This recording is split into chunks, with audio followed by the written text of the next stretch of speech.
السلام عليكم ورحمة الله وبركاته. ازيكم عاملين ايه؟ يا رب تكونوا بخير. فيديو جديد من فيديوهاتنا، خليكم معانا وتابعونا وما تنسوش الاشتراك في القناة وتفعيل زر الجرس ومشاركة كتير.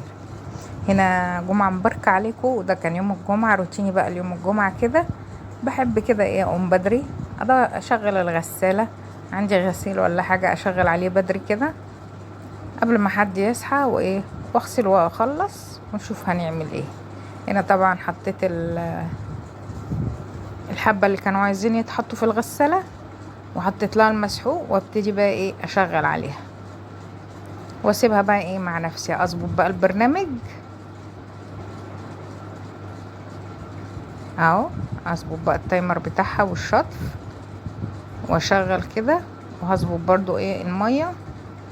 بس خلاص تشتغل انتي بقى. هنا بقى ايه كنت نزلت بعد ما خلصت الغسيل، نزلت اجيب ايه حبة حاجات وجيت. قلت النهاردة الجمعة طبعا لازم يبقى افطار يوم الجمعة افطار مميز بقى، صح ولا ايه؟ يعني ده يعتبر يوم الاجازة ولازم نعمل فيه حاجة كويسة كده غير كل يوم. هنا نزلت طبعا لقيت الخضار، يعني ربنا يرحمنا من عنده اهو. الحمد لله مش لاقيين خضرة خالص، الحمد لله. المهم ما لقيتش الا جرجير وحاجات كده بسيطة.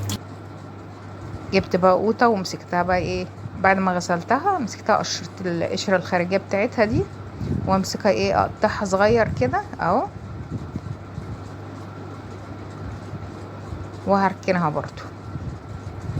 هنا بقى ايه جبت العجينة. طبعا العجينة بقى والطعمية في البيت بتبقى ريحتها حاجة تانية.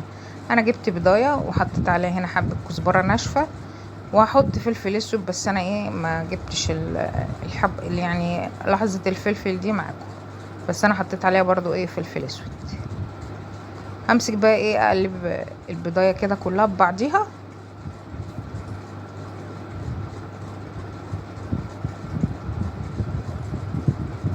اهي. امسك بقى الكيس، بصوا هفضيه على الاخر. ايوه كل حاجه بقت غاليه والدنيا بقى ايه مش مستحمله، وبعدين لم النعمه تلمك، يعني حرام نسيب فيها حاجه نرميها ليه. هنا برضو الكيس التاني نفس الوضع. انت الوقت يعني دول ب10 جنيه، انت ما بتجيبي ب10 جنيه بيعملك كام واحده؟ هما يدوبك 10 و10، يدوبك قد المليم كمان، ما يشبعوش عيل صغير. احنا هنجيبها في البيت ونعملها وتطلع ان شاء الله كويسه. دول برضو ايه ب10 جنيه عجينه. والله العظيم عملتهم على يومين، يعني امبارح كان الجمعة والنهاردة السبت، وبعمل لكم المونتاج برضو في بيت. هتخسر مش هتخسر. المهم هنكمل بقى ايه. جبت هنا ايه صينية صغننة عندي، وحطيت فيها بصلاية وايه وفلفل اخضر، اقطعهم كده على بعض وايه هنحطهم على النار. بس قبل ما احطهم على النار عندي ايه، كنت فصصت فصين توم ودقيتهم برضو. بصوا بقى نكمل مع بعض ونشوف ايه هنكمل ايه. هنا ادي ايه التوم اهو على النار، وادي البصله حطيت عليها حبه زيت، والتوم حطيت لها حبه زيت. وهمسك بقى التوم ايه اقلبه كده تقليبه صغيره لحد ما يصفر، وادي البصله برضو على النار بالفلفل، واسيبهم بقى ايه على النار. مش هسيبهم بقى لما يتحرقوا، لا هخلي كل حاجه بصي التوم اصفرت بس كده، انزل بقى ايه بالطماطم اللي احنا مقشرينها دي، يا بقى على على الريحه بقى ساعتها والطشه دي تخليكي كده من جوه ايه بتحسي احساس تاني. وهنا برضو البصلة ايه ابتدت تتحمر اهي، هنزل عليها برضو بايه بحبة الطماطم. عشان كده انا قلت لكم في الاول انا الطماطم قشرتها عشان لما احطها بص تلاقيها ايه تدبل بسرعة وما يبقاش فيها قشرة. وعلى فكرة بتدي طعم احلى ما تضربيها في الخلاط. جربوا كده الطريقة دي وهتعجبكم، وما تضايقكيش كده لما تيجي تاكلي ما تحسيش بقشرة ببقك ولا حاجة، لا طعم القوطة بيبقى تحفة. هنا برضو بص الطشة بتاعت البصلة دي تخلي الواحد يروح حتة تانية.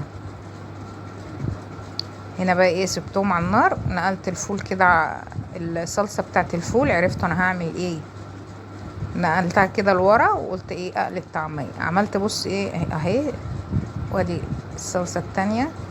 مسكت بقى الفول هنا ايه نزلته عليها. طبعا هنا انا كنت حطيت على الفول ملح وفلفل وسنه شطه صغيره وحبه كمون. عايزه اقول لكم لما بتحطي سنه الشطه دي بتفرق في طعم الفول ابو قوطه خالص، يعني بتميزه كده وتحسي ان ايه اللي بياكل بيبقى عايز ايه ياكل تاني.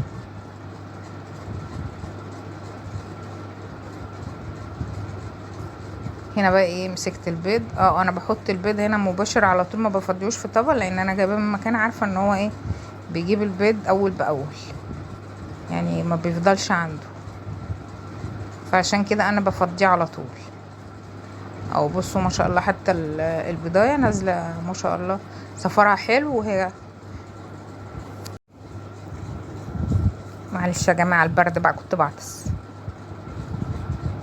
اهو هنكمل بقى ايه في البيض برضو اهو. يعني بصوا 5 بيضات مع حبه القوطه والفلفل، يعني شكشوكه كده على السريع، هيعمل معاكي اكله والله العظيم فطرنا واتغدينا بيها جنب الفول ابو قوطه وجنب الطعميه. يوم ده ما يعديش، يعدي ولا ما يعديش بالخمس بيضات بالفول بالطعمية. وهنشوف برضو هنكمل مع بعض في ايه تاني.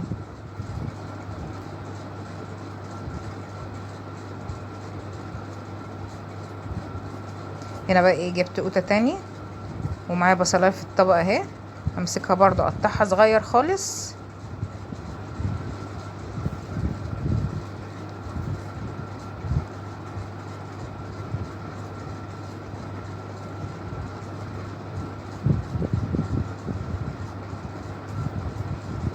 مكعبات صغننة، وهنزل بيها برضو ايه هما وطيتين برضو، عشان طبعا القوطة مسافرة والبصل مسافر، فاحنا ايه لازم نهدى عليهم شوية. وبصلاية واحدة.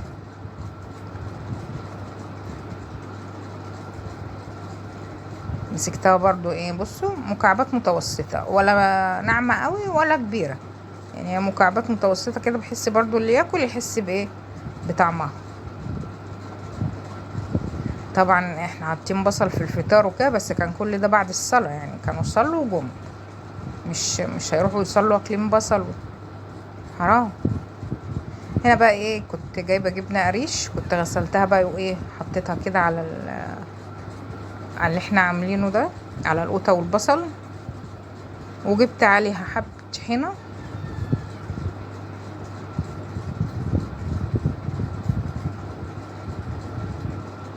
افتح بس الكيس كده وانزل بقى ايه بالطحينة عليها. يعني حاولوا تخلوا يوم الجمعة ده يوم مميز كده، تعملوا فيه فطار مميز وتقعدوا مع بعض كده، بدل ما كل واحد كل يوم في حتة ومش شايفين بعض اصلا. يا ريت بقى يكون في زي زمان كده كله يبقى مع بعض وكده، ويبقى في ود ويبقى في رحمة. الحمد لله اللي ما بقاش فيه صلة رحم ولا بقى في حاجة، الحمد لله على كل حال.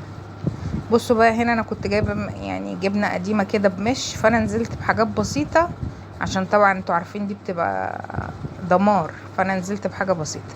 بصوا بقى هنا ادي بقى ايه الفطار بتاعنا، الجرجير طبعا حطيناه والجبنه.